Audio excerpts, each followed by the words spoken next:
आदि गंगा भी कहा जाता है। धार्मिक मान्यता है कि भगवान श्री राम ने पिता राजा दशरथ के निधन के बाद प्रथम पिंडदान यहीं पुनपुन नदी के घाट पर किया था। तभी से श्रद्धालु सबसे पहले यहाँ पिंडदान करते हैं और उसके बाद गया जी की फल्गु नदी की ओर प्रस्थान करते हैं। पुनपुन में पिंडदान करने का महत्व है कि भगवान रामचंद्र जी स्वयं अपने पिता दशरथ जी को सीता माँ के सामने साथ लेकर आए थे पिंडदान करने। तो इसी क्रम से होते हुए गया गए थे और इसी स्थान पर उन्होंने पिंडदान किया था, इसलिए इसका महत्व बढ़ गया है। प्रथम पिंडदान इसलिए किया जाता है। धार्मिक आस्था है कि पुनपुन नदी में पिंडदान करने से दैहिक, दैविक और भौतिक तापों से मुक्ति मिलती है। साथ ही घर परिवार में सुख, शांति, समृद्धि और खुशहाली आती है।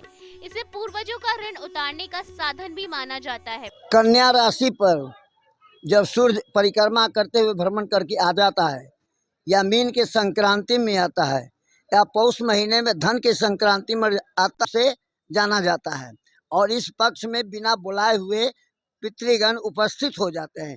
इसलिए लोग इस तिथि पर अपना आकर के पिंडदान अपने पूर्वजों को करते हैं और पितृ लोग प्रसन्न होकर उन्हें आशीर्वाद देकर चले जाते हैं अपने पुत्रों को कि जाओ, तुम्हें धन जन वंश की वृद्धि होगी, तुम्हें कीर्ति लाभ मिलेगा। इसलिए लोग ज़्यादा इस पर तिथि पर लोग करते हैं और इसका पितृपक्ष माना ही गया है।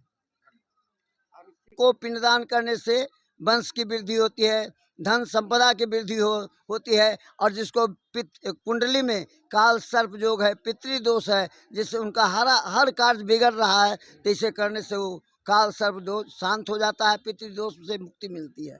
धर्म ग्रंथों में उल्लेख है, यदि परिजन श्राद्ध कर्म नहीं करते हैं तो आत्माएं दुखी होकर वंशों को श्राप देती हैं, जिसे पितृदोष कहा जाता है। इसका असर परिवार पर अशांति, आपसी कलह, अकाल मृत्यु, संतान न होना, आर्थिक कष्ट और कार्य में रुकावट के रूप में देखा जाता है। आप सनातन धर्म का प्रचार कर रहे हैं, सबको बता रहे हैं, इसके लिए आपको पहले बहुत बहुत धन्यवाद।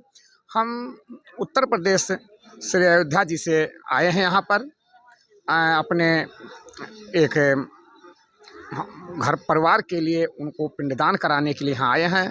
पिंडदान से ये होता है, जैसे अभी पहले महाराज जी ने बताया है कि काल सर्प दोष अगर कुंडली में हो या पितृदोष हो। पितृदोष से होता है कि जब हम अपने जैसे जीवित और अपने माता पिता की सेवा करते हैं, ये जैसे हमारा मोबाइल टावर के द्वारा समाचार पहुंचाता है, वैसे मंत्र के द्वारा ये सब हमको हमारा पिता ने, हमारे बाबा ने, हमारे आजा ने हमको खिलाया, पढ़ाया, बड़ा किया। तो हम अपने पितरों के ऋण से मुक्त होने के लिए उनके लिए हम श्राद्ध का मतलब होता है श्रद्धा से श्राद्ध बनता है, और उनको हम अच्छी वस्तुएं पिंडदान, जो वैज्ञानिक नियम है उसी से हम उनका पिंडदान करते हैं और मंत्र के द्वारा उन पर पहुंचता हो, तब हमें आशीर्वाद देते हैं। इसको सब सनातनों को, हर बड़ लोगों को करना चाहिए, पूरा वैज्ञानिक है। अंतर्राष्ट्रीय पितृपक्ष मेले में नेपाल, बिहार, बंगाल, ओडिशा, उत्तर प्रदेश, असम, राजस्थान, उत्तर बिहार और तिब्बत सहित देश विदेश से श्रद्धालु पुनपुन पहुंचकर पिंडदान और तर्पण कर रहे हैं। श्रद्धालुओं के ठहरने के लिए धर्मशालाएं, स्कूल और भव्य पंडाल बनाए गए हैं। जिला प्रशासन ने सफाई, बिजली और आवागमन की विशेष व्यवस्था की है। सुरक्षा को लेकर पुलिस, सिविल डिफेंस, वॉलंटियर्स और नदी में गोताखोर भी तैनात हैं। लक्ष्मण झूला, शहीद पार्क और पुनपुन नदी घाट पर रमणीक स्वरूप श्रद्धालुओं को अपनी ओर आकर्षित कर रहा है। सबसे पहले तो हमारे अपने तीनों कुल के दिवंगत आत्माओं की आत्मा के शांति और सद्गति मिलती है। जब उनकी आत्मा और सद्गति के लिए हम यदि कुछ करते हैं तो उनका आशीर्वाद हमें सतत मिलता रहता है, जो कि दैविक और भौतिक तापा के रूप में जिसको कहा गया है वो हमें प्राप्त होता है। इसमें सर्वग्र हो गया है ना, हमारी शारीरिक भी, मानसिक भी, आर्थिक भी, पारिवारिक भी, सामाजिक भी, सभी हमारी जो है रिद्धियाँ सिद्धियाँ सभी इसमें सध जाती है।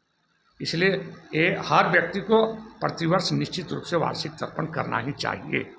पुनपुन में पिंडदान का महत्व ये है कि पितरों के तृप्ति हेतु उनके और उनसे आशीर्वाद प्राप्त करने हेतु पिंडदान जो है कि किया जाता है, जिसमें जो पूर्वज हैं पिता पितामह पर पितामह वृद्धा पर पितामह अत्यंत वृद्धा पर पितामह इन लोगों के सुख शांति के लिए, तृप्ति के लिए पुनपुन में पिंडदान किया जाता है व तर्पण कर आशीर्वाद प्राप्त कर रहे हैं। प्रशासन ने स्वच्छता, सुरक्षा और ठहराव की समुचित व्यवस्था की हुई है। पुनपुन घाट का रमणीक दृश्य, श्रद्धा और आस्था का ये अद्भुत संगम पितृपक्ष मेले को खास बनाता है। मसौड़ी से जनता टीवी के लिए अरुण कुमार की रिपोर्ट।